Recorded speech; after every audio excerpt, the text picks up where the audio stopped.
Hello, everyone, and welcome once again to our fourth webinar of our Spotlight series on bringing digital HR to life. My name is Michael Sharatsky, and I'm going to be your host for this session. Today's webinar will be split up into two parts. Peter Spielers will start off by speaking about how to assure that business case benefits are achieved after implementing digital HR solutions. And Melissa Pereira will take over the second part to talk about HR Smart. We will also have Mahendra Surendra Rao available to answer any questions at the end of the session. We highly recommend that you call into this webinar from your mobile using local numbers provided. For best experience, please also close all your other applications for duration of this webinar. This webinar will take approximately 1 hour, including a short Q&A session after each topic. Since everyone on this call has been muted, please type your questions into your GoToWebinar control panel, and we will bring them up during the Q&A sessions. Now, I will hand over to our first presenter for the day, Peter. Thank you very much, Michael. So let's start. So this session, first of all, everybody welcome to this experience and knowledge sharing session, broadcast from my home here. It's about broken cloud dreams. So yeah, the rumor is, and it's also a hard fact, that a lot of core HR implementations are not achieving the predicted results. Most of the time, in fact, they're just replacing old by new technology, and the gains achieved in really transformation and digitalization are much smaller than initially expected. Mostly. And practically, project sponsors don't see this results in workload savings in HR administration, for instance, and also the users really don't have the feeling of having a more user-friendly system.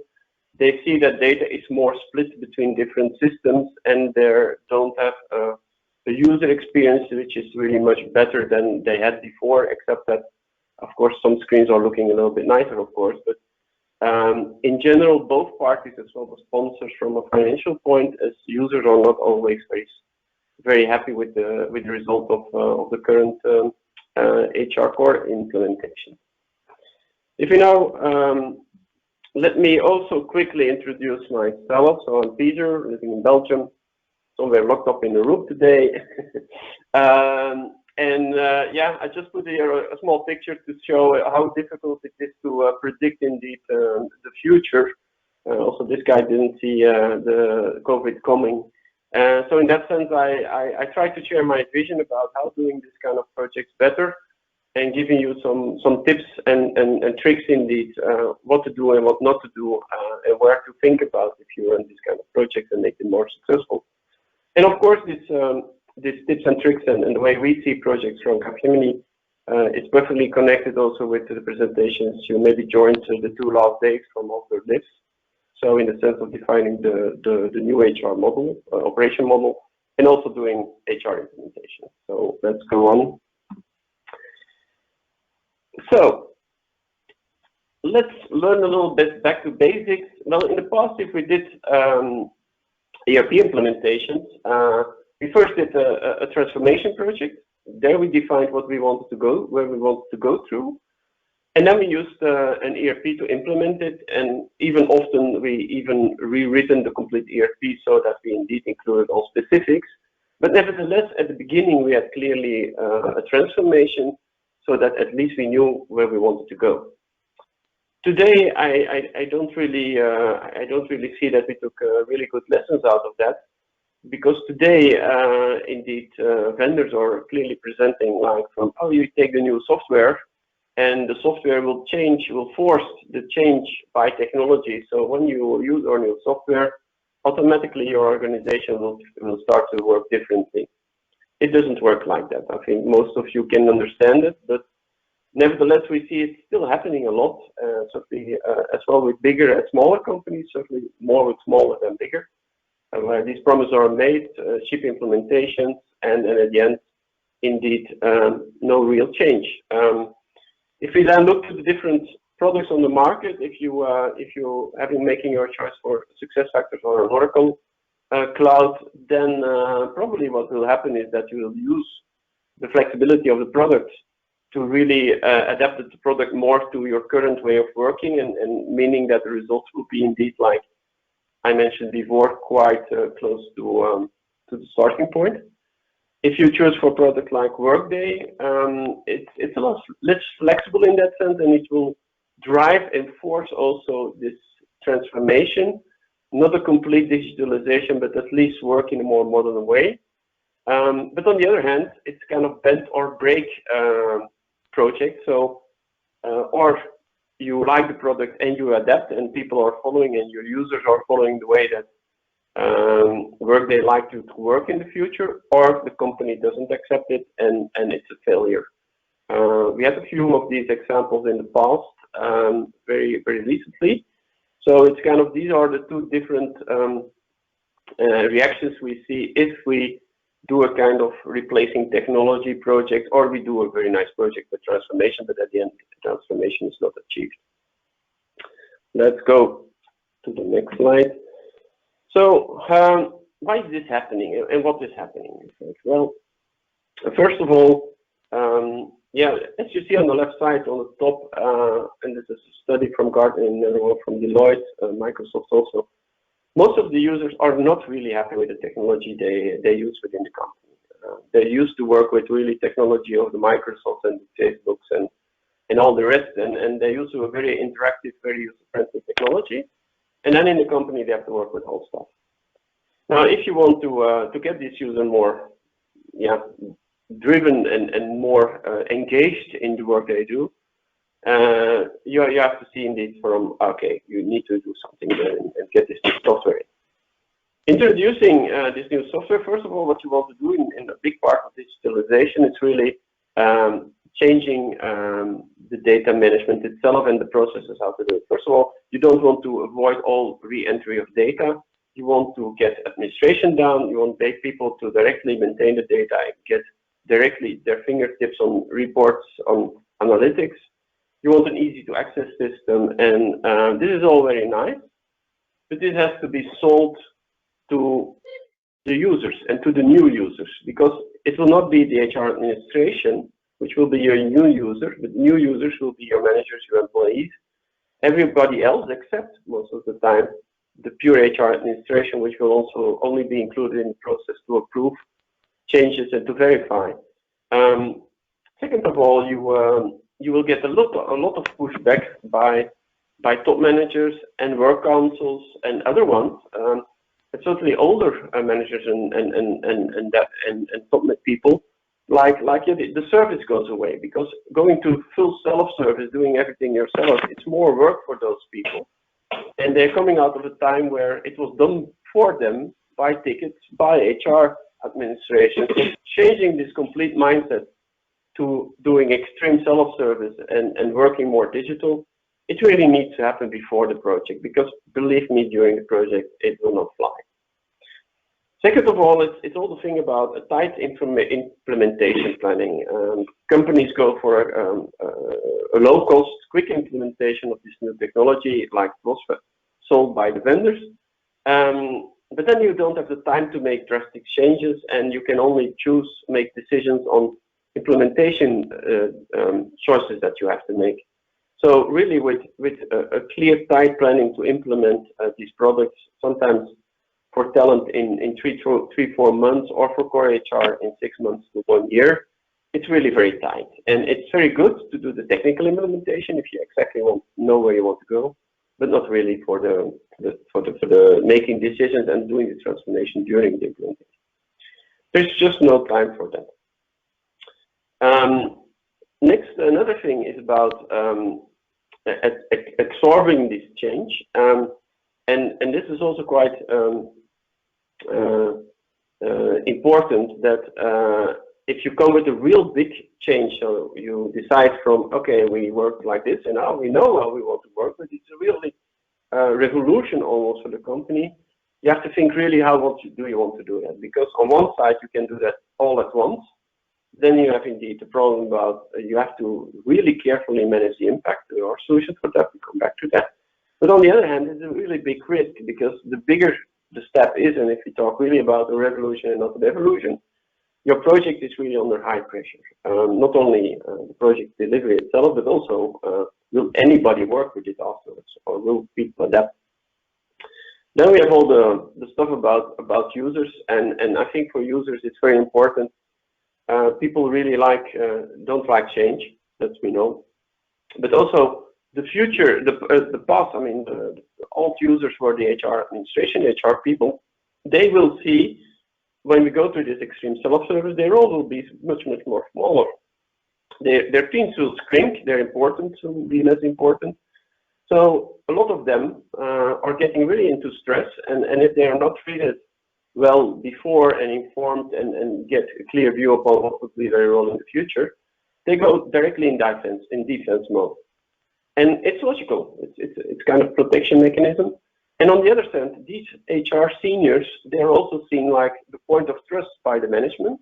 So if they say to the management, it will not work, this transformation, management will say, well, we will not probably do it. So if you want really to have the transformation done and the product successfully implemented, you really have to convince everyone, and also these HR administration people from, life will change, you cannot stop it, but it will be better for you because your tasks will be more interesting, things like that. And then you will be surprised how creative those people are really to block things. So this really have to manage. Positive point is that if you do a greenfield implementation and you have a strong sponsorship, so people are really happy to listen to how do you do HR in the best way from an operational model, then you can do splendid things. We had some of these implementations also, and these are a walk in the park. But the not so nice thing is about almost 99% of the implementations are not greenfield because companies have a legacy, and you have to take it into account. They come from a way of working with a lot of data and need to adapt, which makes just the complexity. And then you have another 10 and more reasons why things go wrong. Poor change management, not in time, too late, only focus on training, not listen to people during the project, very important, should be change management, but doesn't happen a lot. And then the fixed price by itself, which is a nightmare because it's very nice to implement technology, but how do you do a transformation? How do you take time to explain, to get people convinced, get them in the new thing, if you have very tight deadlines and a tight planning on the technical side? So all the negative, let's now go to the, so it becomes really a nightmare for a lot of you. A lot of customers who really had this really bad numbers, about 90% going wrong the first time. Because at the end the gains, you land with a solution which is technically implemented in time, on budget. So IT is happy, but nobody is really happy with the solution. Not a sponsor, because people they still need the same of workforce in HR to do all administration, even sometimes more. And the people users are also not really happy because they have multiple systems. Sometimes they don't have they have to do much more manual because you cannot get everything in cloud solutions. So it's more of a step back than a way forward. And worst thing of all, you as a company, you spend a lot of money and you're not where you want to be. So it's really a nightmare. Some people take action and do the same implementation again.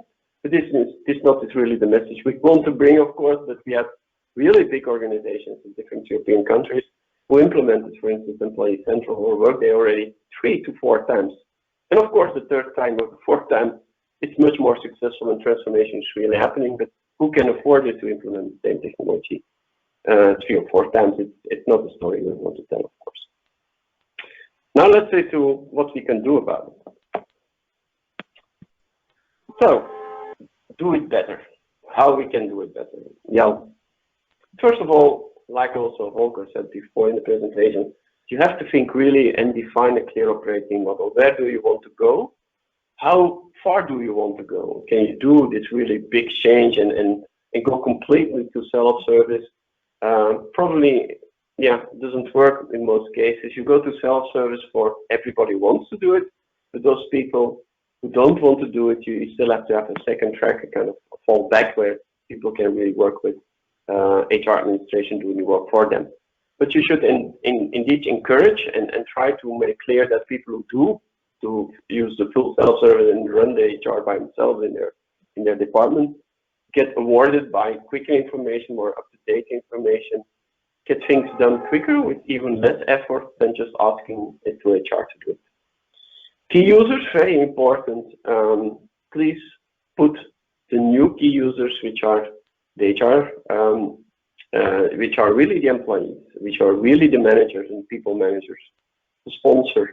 Put them in the first place. You design the new system for them, not anymore for HR administration. Of course, HR administration has to be involved because it has to be compliant, legally okay, and they have to check data and everything. So they will still be involved, but the real users who will work and put in the data, control, get the results, will be the new users like managers and all employees. Use of feedback tools, that's very interesting. Feedback tools are everywhere. If you go to an HR congress, everything talks about feedback and coaching. Feedback is very important, but since shortly, more and more implementation projects and transformation projects also use those tools to do a kind of day-by-day change management. And it's really impressive. So the idea is really to use these tools and measure on the user side, managers and employees, on the HR side, on the sponsor side, on everyone, does it really happen, this transformation during the project? Do people accept the new way of working? Do they like the new processes we install? Are they not too complex? Are they sufficient? Because a lot of times people just are silent, and some cultures it happens more than in others, but a lot of cultures, people stay silent the day before you go live. It's complete panic. And then it goes live and everybody says we cannot use it. So to avoid that, feedback tools, I come back to how do we use them, and I also mentioned some tools are really developed to help your project to be successful. Predictive, predefined user journey. So don't talk anymore about this big swim lanes and processes and very technical thing. Try to communicate with users on journeys and personas. It's much more simple to understand. You change your address, you want something of HR, you want the HR to do a transfer, you want HR information. Use it as a journey and experience with personas. Go from that, look then in the system from, okay, there's a kind of configured system. Is this like, you define the journey based upon your new operation model, of course. Then you go looking in the system and you say, well, how does this model company we bought fit with this journeys we want to go through, and then using the small gaps and trying only the gaps to be implemented so that you get a final system which does what you want initially, which uses the maximum out of the model company, maybe even tweaks a little bit your initial thoughts about how it should be, and then try to, in that sense, to stay very close to the solution so that you can also benefit from all future and almost quarterly or bi-yearly upgrades you will get, and all the new software you can get in this SaaS environment. Be user-centric. It's very simple, but again, it starts by including a lot of users more than only the few key users of HR in the past. Keep it simple, do surveys on it, understand really what works, what doesn't, and go for the quick wins, which is basic stuff of every project. Reserve the time you need, really important. Like I tried to explain before, if you just do it like a normal project, replacing technology, like you did the ERP project, it doesn't fly. It will not deliver what you want. You will land with something which works perfectly. You will have the new technology, but you will not have the benefits which were possible. So it's not about just buying new technology and say, tick in the box. No, it's certainly about from how do you implement it, how do you change and make best use of the solution, and how does it land in the organization and people love it to work with afterwards and increase these numbers of acceptable and user experience of your key users. So it's indeed not always simple. Reverse for the time also some hints there is that you can if you nevertheless cannot do the redefinition upfront in detail, take time much more larger to do the project. So take more time, because once the project is done and you don't have a budget to improve the solution afterwards, money is gone and you will stick with what you have. So it's better than to, maybe go to sponsors and say, well, we want to make sure that what we will have, it's an improvement versus the past, because otherwise we will be here back on knocking on your door saying that it doesn't work. So force the time you need. I know it's difficult in the beginning because, of course, price pressure, budget, time to get results. I know everybody wants to have it quickly. Well, possibilities there work is to work in the project itself with small things you bring live, and every time you improve. It's very complex, but in certain cases it's maybe the best approach. On the other side,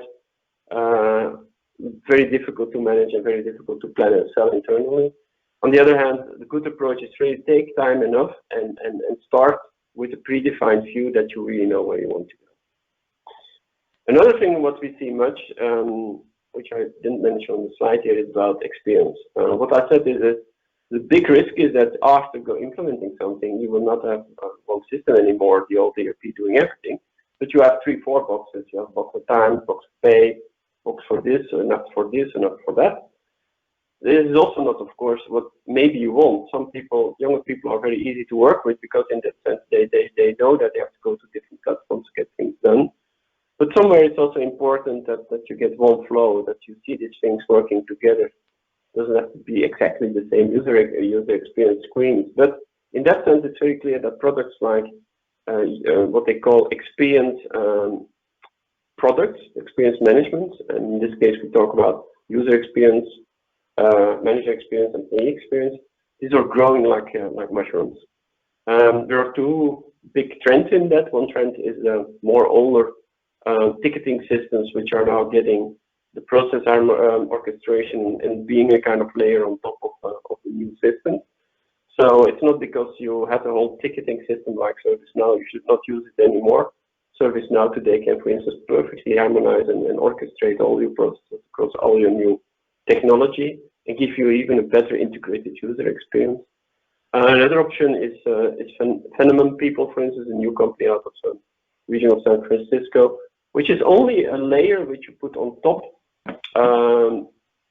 of your new systems, even on your new systems, and which is a kind of intelligent layer from, he tries to understand you as a user or a manager or an HR employee, and he tries to help you in what you should do or what you can expect and how you can do it, and give very, very simple screens to work with.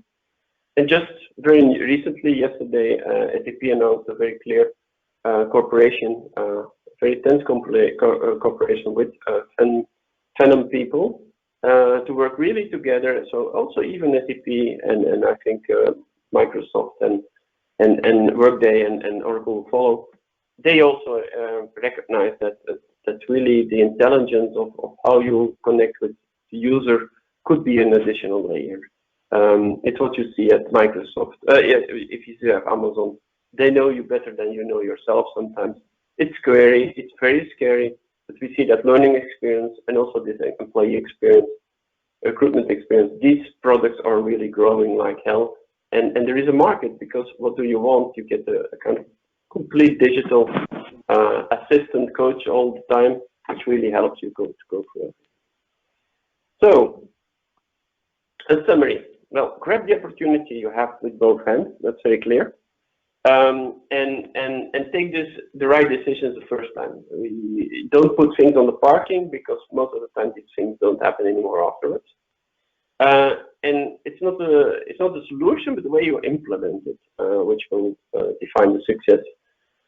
It's the way you implement the solution which will drive the digital transformation and will deliver the expectations, like having a much nicer user experience or having savings on the administration, trying to eliminate as much as possible the administration. Otherwise, if you don't do that, you really are a step back compared, even with, you could have a step back compared to the others. You will have not so happy users and sponsors. Your budget will be gone, and you will not have a second chance in 2 years or 3 years to do it again. So this is really important. So Don't see it like a technical implementation. Think upfront about what you want to do. Otherwise, I'm sure you will be in the 90% of a lot of your colleagues doing core HR implementation. It's only core HR because if you compare with talent management implementations, there we see completely different numbers of talent implementation, recruitment, learning, performance. 80–90% achieve really the transformation because people are looking to new ways to work and don't have this legacy and don't have all this legal stuff to block. It's more really specifically on these core HR implementations, which are very close to time and pay, where you really have to do a completely different approach. Looking to time, we have to go a little bit quicker here, but it's clear that, for instance, this is the approach like SAP proposes, but we really need to the approach by itself is quite good, but you really have to look on different points, like first export, take really the time necessary to let people explore the system and really go into it, get them trained, get your people trained, your users, your managers, so that they see how a system could work, a model company could work, and they can themselves feel the gaps with what they really want and define it from. Then you go into the gap thing where you really try to see from how can we adapt a little bit to the company, to the solution, so the gaps are getting less. And maybe things you have to change still in that phase and try to align with the best practices in for instance, model company. And then don't believe that you don't need sprints and iterations to get it right. You need a number of looks, which takes time, but are very valuable to really improve the solution so it better fits with you. Personalization, if you want to call it like that. And then you have really to find out the solution, bring it to life. Well, that's an important thing. If we see to this specifically core HR implementation, two topics, it's always the same. Data migration and integrations are the points to put focus on. These are really very difficult. It's not about only the technical thing, but also is the quality of the data there to migrate and how does that work. You need time for that, you need focus on that. 9 out of 10 projects, implementations are failing on or being late with data migration, and things have to be done not in the way that was planned initially. And then of course test, but that's for every project. Last 2 slides. Well, it's feedback, very important. Like I said before, we have a lot of feedback programs on the market. It's booming, like mushrooms. Very good ones like Beacon, Tandem, Culture App, Butterfly, Clint of LinkedIn and Microsoft, 6X. Very good products. And they are evolving, and they are more focused on culture, on coaching, on employee, on engagement feedback. That's their initial thing, but more and more they're going to also to the HR and the employee, getting the employee feeling better in their role. But there's also something like Qualtrics. Qualtrics is an SAP product. They're really quite high. They far ahead in the recent Gartner feedback evaluation of February. They're far ahead of compared to number 2. But more important, they have a kind of model which is called XM, and there they have something like called Employee XM for IT. And this is this fantastic thing. They're the first to build really a feedback tool to really analyze data coming back from your users during your project, understanding how you can better drive your project and your decisions during the project. They got a lot of tools around that, analytics around that, to help you really to see what kind of users are unhappy, why are people seeing this wrongly, why did we explain like that and people doing different interpretation. This is really a kind of fantastic assistant accelerator to do continuous change management during every step of your project. So it's a little bit strange because it's not the direction where you expect something to do change. But this technology is to really continuously survey and continuously follow up how the company is accepting the transformation and the implementation. Really important to look into. Some statements about that coming out of journals and everything. It's clear that also IT becomes more and more involved. but these tools are really tools which can really make a difference.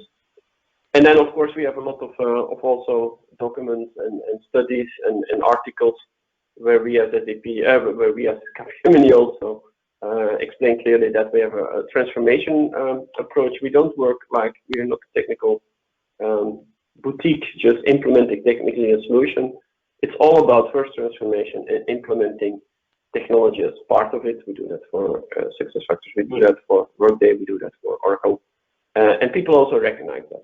We find back in our brochures, we have also some articles in SAP Insider and in other magazines about it. So please reach out if you want to get some information there.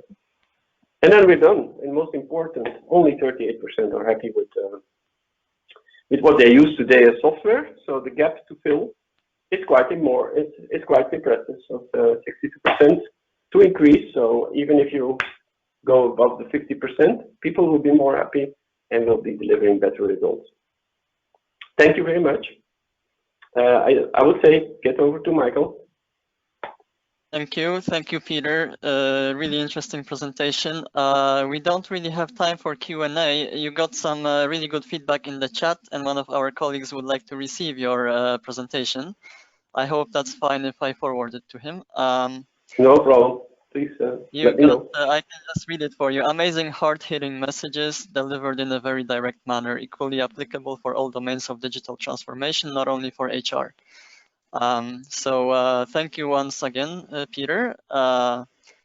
Really interesting stuff. And now we will move over to our colleague in India, Melissa, who will deliver the second part of the presentation.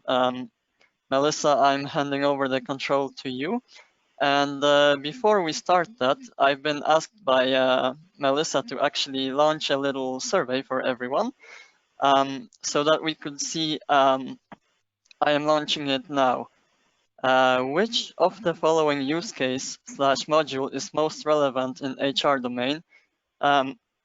So if you could give us the answers to the below to the question. If you could pick one answer, we will base our presentation on that.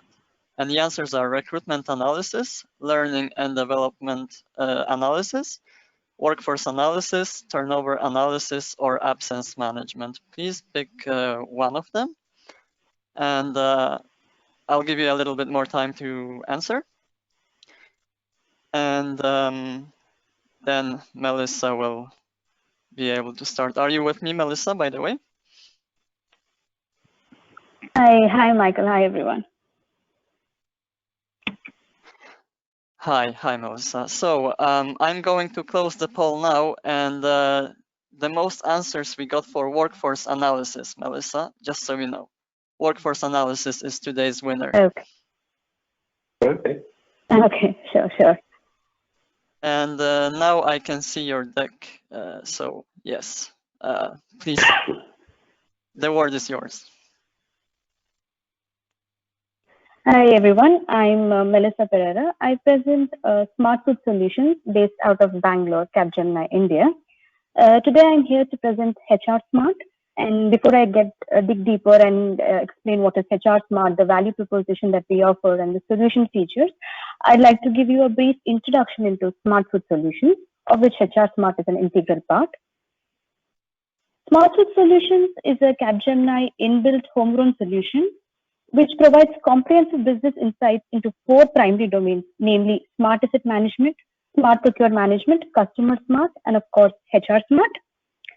Smart Asset Management focuses to maximize return of investment, visibility, and reliability of enterprise assets with use cases and KPIs such as operational cost analysis, asset reliability analysis, etc. Smart Procure Management aims to improve the sourcing efficiency and reduce the cost of procurement with KPIs in use cases such as supply performance analysis, sourcing efficiency, payment effectiveness, etc. Customer Smart aims to improve the organizational top line and provide a 360-degree view of customers with domains in use cases such as retail and insurance. HR Smart aims to enhance the return of investments on human resources with use cases such as workforce analysis, recruitment analysis, etc. The subject areas on which the solution is built is based on a book of knowledge that is specific to each domain. Now that I've given a brief introduction into what Smart Food Solutions offers, I'll move forward and explain HR Smart in detail. As the name suggests, HR Smart is aligned with the human resource department of an organization, designed to maximize employee performance attuned to employer strategic objectives. It also includes the entire spectrum of creating, managing, and cultivating employee-employer relationships. A few pre-domain functions of any HR management include addressing current employee concerns, acquiring new employees, managing employee separation process, promoting employee career development and job training, while improving the overall morale of an organization. Keeping this idea in mind, we have come up with HR Smart Solution, which covers the following subject areas, namely recruitment analysis, workforce analysis, learning and development analysis, absence management, turnover analysis, etc. The few key features or solution features that we offer are pre-built KPI library consisting of around 400 plus KPIs, right from the recruitment to the retirement stage of a resource. All these KPIs are compliant with HRCI, where HRCI is Human Resource Certification Institute. It's a top-line US-based institute which offers top-line standard KPIs. We have an existing functional data model comprising of around 50 plus transactional and dimensional tables, which can be used as is or can be customized to suit organizational needs. We have also provided pre-built visualizations for easy consumability in a wide array of HR space using both Tableau and Power BI reporting tools. All the above utilities are aided with configurable analytical models built in both Python and R. A few of the pre-built analytical models that we have include employee turnover analysis, recruitment channel performance analysis, social sentiment analysis, employee performance analysis, competency acquisition analysis, etc. Now that I've given a brief introduction into what HR Smart offers, I'd like to dig deeper and showcase the solution that we have built using a Tableau reporting tool.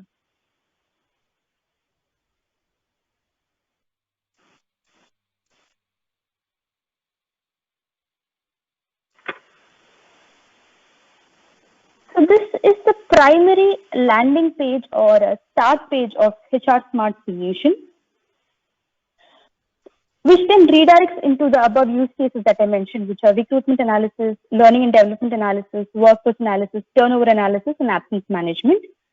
This landing page offers a brief snapshot or snippet of 4 use cases or 4 key domains, which is important for any HR department. Here we've chosen workforce analysis, recruitment trends, learning and development analysis, and sentiment analysis of various employees in the organization. Since workforce was chosen as the most important or relevant use case for this demo, I'll start on with workforce analysis.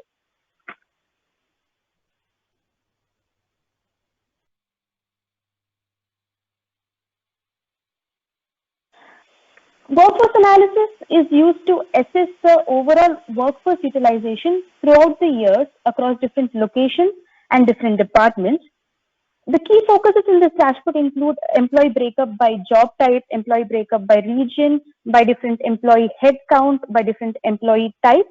And we've also provided a breakup of the overall working hours, which is the regular working hours and the overtime working hours of the employees in the organization.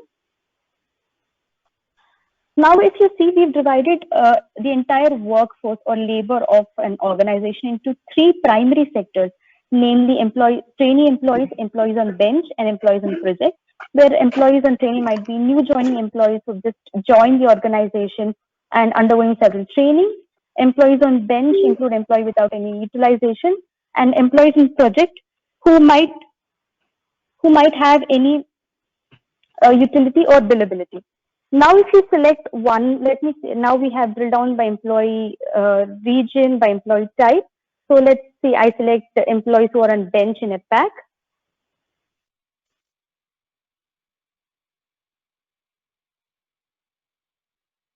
So now I have a detailed drill down of the number of employees of different job types who are on bench, full-time employees, part-time employees, and contract employees who are on bench for APAC region and employees who belong to different departments. I also have a detailed breakup of what is the working hours of all the employees. Similarly, if I drill down for one particular job type, correspondingly, I'll have the employee breakup in all the other dimensions chosen. With this use case or module, what we aim to show is we want to show how the workforce of an organization is divided throughout different dimensions available to us. Any KPIs that needed to be added or any other extra dimensions needed to be added can always be added to suit the customer's needs. I'll next move forward to our next use case. I'll go with recruitment analysis.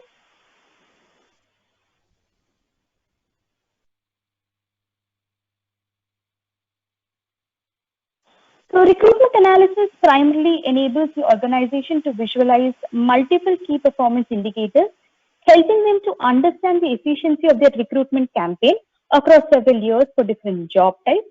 The key focuses in this dashboard include the trend of recruitment, the cost of recruitment across several dimensions, different channels of recruitment used, and correspondingly the screening efficiency of the channels used. So what I mean by recruitment cost is the cost incurred during the recruitment or hiring process, such as employee referral bonus, several tests such as psychometric tests conducted to the applicants, different advertising, in-house recruiter cost trend, and etc. etc. So here we have a detailed month-on-month breakup of the number of applicants that have submitted for a particular job and the number of applicants that have joined the job. Correspondingly, the cost trend for recruitment. I have a detailed breakup based on country of the same, which is the number of applicants versus number of employees who have joined, and what is the cost breakup.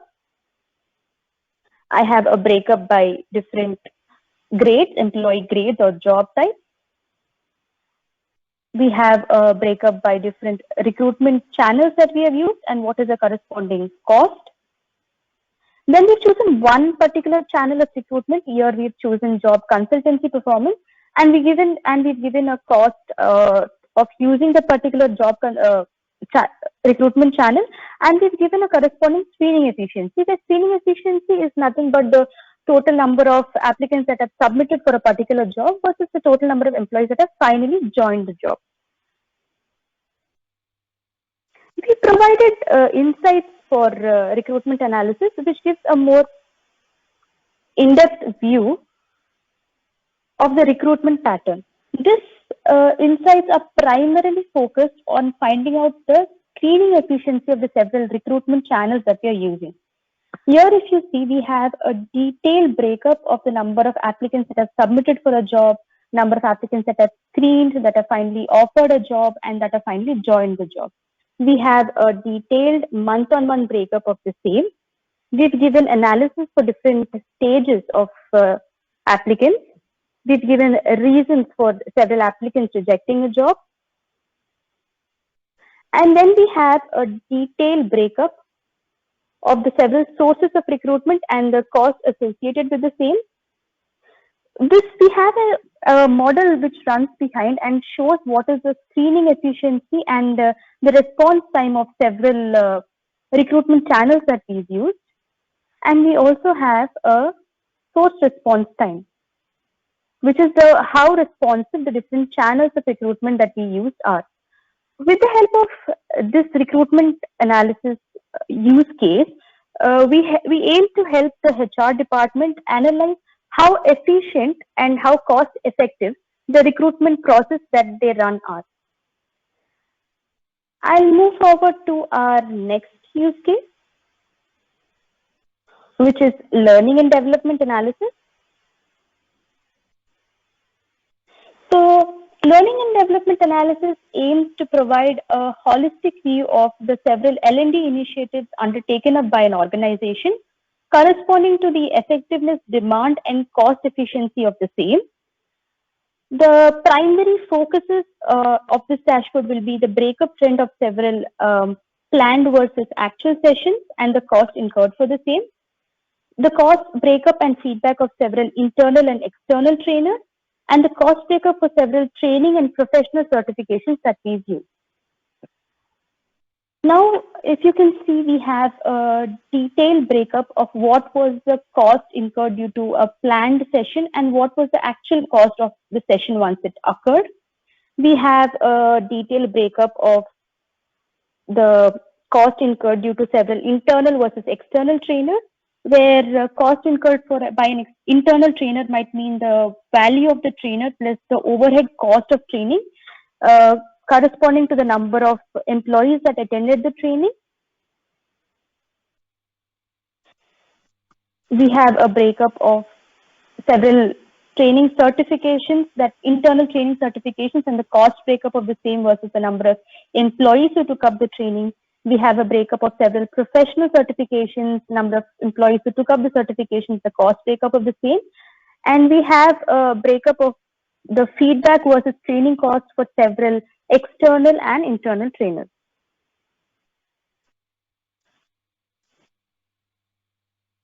We've also provided insights for learning and development analysis, which give a more detailed drill down of the cost incurred due to several sessions. Here we have a detailed more breakup of what is the actual cost incurred due to actual and planned sessions, and we have breakdown by different session types, that is what is the cost breakup of each session that has occurred. And we have several trainers that are available for any session and alternate trainers that are available. So let's say I select one particular certification. Let's say I select a Cisco certification. So I have a breakdown by trainer, which is the trainers that are as of now available for us, the cost for the trainer and what is the efficiency, where efficiency is calculated by using several feedbacks that the employees take once they take up a training. For this, we have an ML model running behind, which gives us several alternate trainers that are available who might be more efficient, that have a greater efficiency, and might be more cost effective to the organization. With the help of this use case, we aim to give the HR department a better understanding of what are the alternate trainers available to them, what is the overall feedback of several training, and what is the overall cost they spend for upskilling their employee base. I'll move forward to our next use case, which is absence management.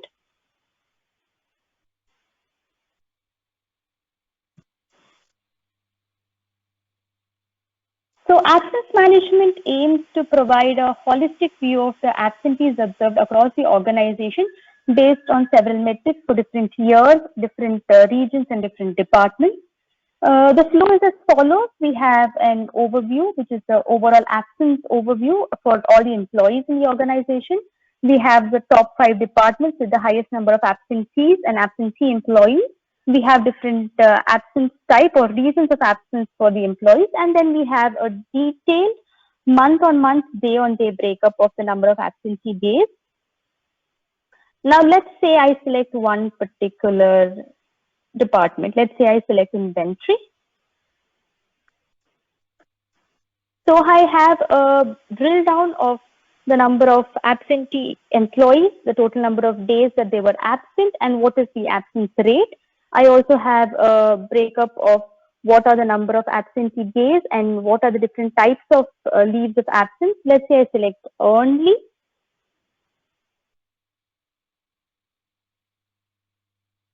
So once I select one particular type of absence leave, I have a detailed breakup of what were the total number of absentee days throughout the year for different months.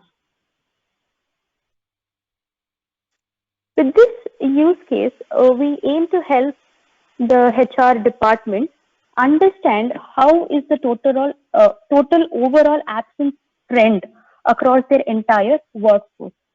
I'll move forward to our last use case, which is turnover analysis.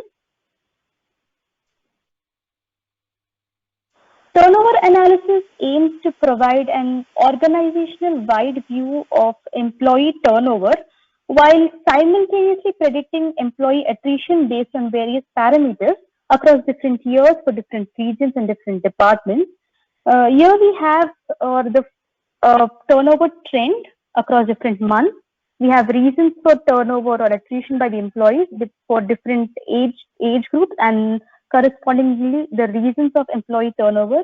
We have a turnover probability, and we also have the social sentiment of different employees in the organization.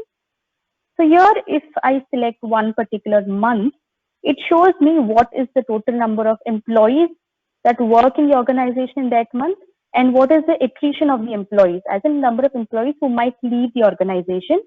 So I have correspondingly the turnover reasons divided across different age groups for employees. And then we have employee turnover probability. So we have a model which runs behind, which predicts what is the turnover probability across different departments based on historical data for, let's say, the next 6 to 8 months. And then we have social sentiment, which is nothing but it gives us what is the overall social sentiment of the employees in an organization. So the data we've chosen for calculating or computing social sentiment is based on several internal surveys which a company might take, several secondary sources such as Glassdoor, and reviews across several social media platforms, so on and so forth. We also have insights provided for turnover analysis, which provide a more in-depth overview into how attrition might occur across different departments for different job types.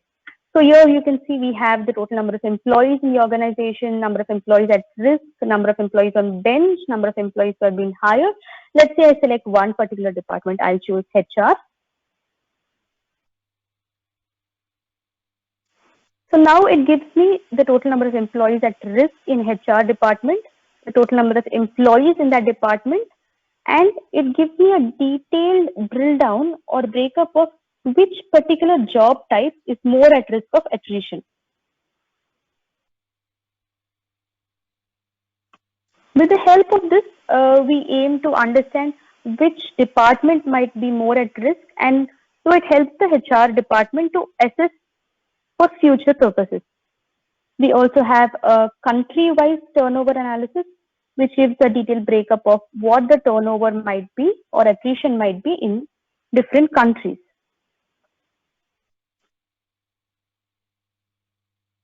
As I mentioned in the start of this presentation, we have around 400 plus pre-built KPIs. However, for demoing purposes or showcasing purpose, we have chosen to showcase around some 30 plus to 40 KPIs right now. Any customizations or any KPIs to be added can be done at an accelerated pace without any delay. So, Michael, that was from my side. We can start on with the questions, I guess, now.